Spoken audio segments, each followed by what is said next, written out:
জুলাই আগস্টের চেতনাটা ছিল আমরা ঐক্যবদ্ধভাবে দেশটাকে করব। তাহলে বিভেদের রাজনীতিতে আমরা কেন জড়াচ্ছি? কেন বিভেদের রাজনীতিতে আমরা নিজেদেরকে বারবার ঠেলে দিচ্ছি?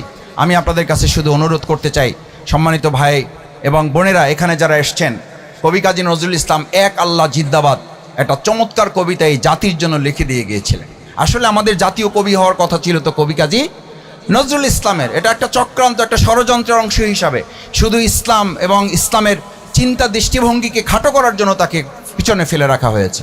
তিনি খুব চমৎকার করে বলেছিলেন, উহারা প্রচার করুক হিংসা বিদ্বেষার নিন্দাবাদ, আমরা বলিব সাম্য শান্তি এক আল্লাহ জিন্দাবাদ। আবার বলেন, আমরা বলিব সাম্য শান্তি এক আল্লাহ জিন্দাবাদ। ওরা যতই হিংসা বিদ্বেষ প্রচার করুক, আমরা হিংসা বিদ্বেষে পা দেব না। তারা আমাদের বিরুদ্ধে অপপ্রচার জন্য সজীবদের জয় মহোদয় 2.5 লক্ষ কর্মী বাহিনী তৈরি করেছিল।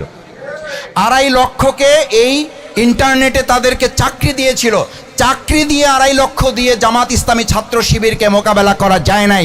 আজকে যারা সাইবার ফোর্স দিয়ে আমাদেরকে মোকাবেলা করার জন্য ঘোষণা দেন, ভালো করে মনে রাখেন, ওই 2.5 লক্ষের ব্যাপারে এই দেশের 18 কোটি জনগণ প্রত্যেকে তার জায়গায় থেকে ভূমিকা পালন করে তাদেরকে যেমন মোকাবেলা করেছে, আজকে এই জনগণের বিরুদ্ধে কেউ সাইবার ফোর্স তৈরি করে গুজব বাহিনী তৈরি করলে তাদেরকেও মোকাবেলা করা হবে।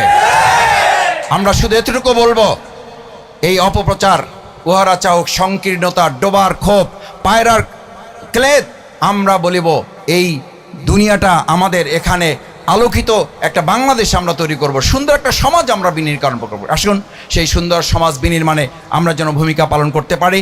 এবং আপনারা যে আহ্বান আজকে এখানে জানিয়েছেন যে আপনাদের বিচার, আপনাদের সংস্কার এবং সুন্দর একটা বাংলাদেশ বিনির্মাণের জন্য একটা সুষ্ঠু, অবাধ, নিরপেক্ষ, অংশগ্রহণমূলক নির্বাচনের পরিবেশ যাতে তৈরি হয়। আমার ভোট আমি দেব, যাকে খুশি তাকে দেব, সৎ, দক্ষ, যোগ্য দেখে দেব ইনশাআল্লাহ। সেরকম একটা পরিবেশ নিশ্চিত করে বাংলাদেশ জামাত ইসলামী আপনাদের কথার সাথে একমত হয়ে আজকে ঘোষণা করছে বিচার এবং সংস্কার, তারপরেই নির্বাচন। এখন